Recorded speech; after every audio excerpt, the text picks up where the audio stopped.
We are now just over 2 weeks away from the Twin Cities Marathon, and it is Finish Line Friday, where we're taking a look at what gets people to go the distance on such a challenging goal. For some, it's a way of life, and for one, it was almost taken away. We spent some time with a man who cleared a big hurdle with a little medical magic along the way.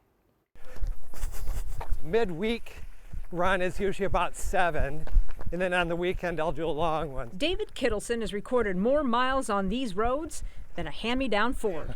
The now retired orthopedic surgeon started running back when he was a resident. I ran my first marathon in 1989 up at Grandma's. It's a lot of work, and by mile 20 you say, I'll never do this again, this is awful, and then you cross the finish line and it's such an exhilaration and so much fun. You know, after a while, when you're not hurting anymore, all of a sudden you're online signing up for another one. So. Boy, did he ever. One right after the other. Throw in 13 full Ironman triathlons, half marathons, and countless other races, and you've got yourself a full-blown obsession. And I think I'm up over 30 states now that I've run in. And the hardware to prove it. That big one on my right is my Hawaii Ironman one. That's always my favorite one. Every race has a story. Oh, but this was a fun one too. Carlsbad, California on his 60th birthday. Grandma's marathon in the year 1990. My wife and I met each other running that marathon, and so that was marathon caused us to be a couple. Now this is the one that my son and I ran together. He was only 15 at the time. Most of the memories, as you would imagine, are good. That was his first and that was his last. But there's one that almost changed everything. That's the one where I was in the arrhythmia for the last 6 miles, and that's me kind of struggling near the end there. Whistle Stop Marathon in Ashland, Wisconsin 4 years ago.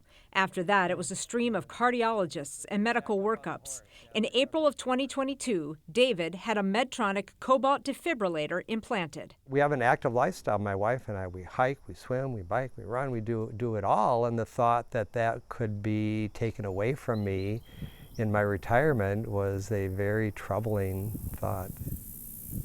But instead of taking it away, the defibrillator gave him back the ability to do what he loves. David started small and kept pushing his boundaries and testing his stamina. I would go into one of these arrhythmias while we were biking, and I would barely even know I was in one. It would fix it so fast. It was just unbelievable. Then the all clear came. He could run a marathon again. This time, David was seeking redemption, and he got it on October 12th, 2024. Since Whistle Stop was the race where my heart really misbehaved and where I was really in sad shape finishing, that was the one I wanted to do first, just to prove I can still do it.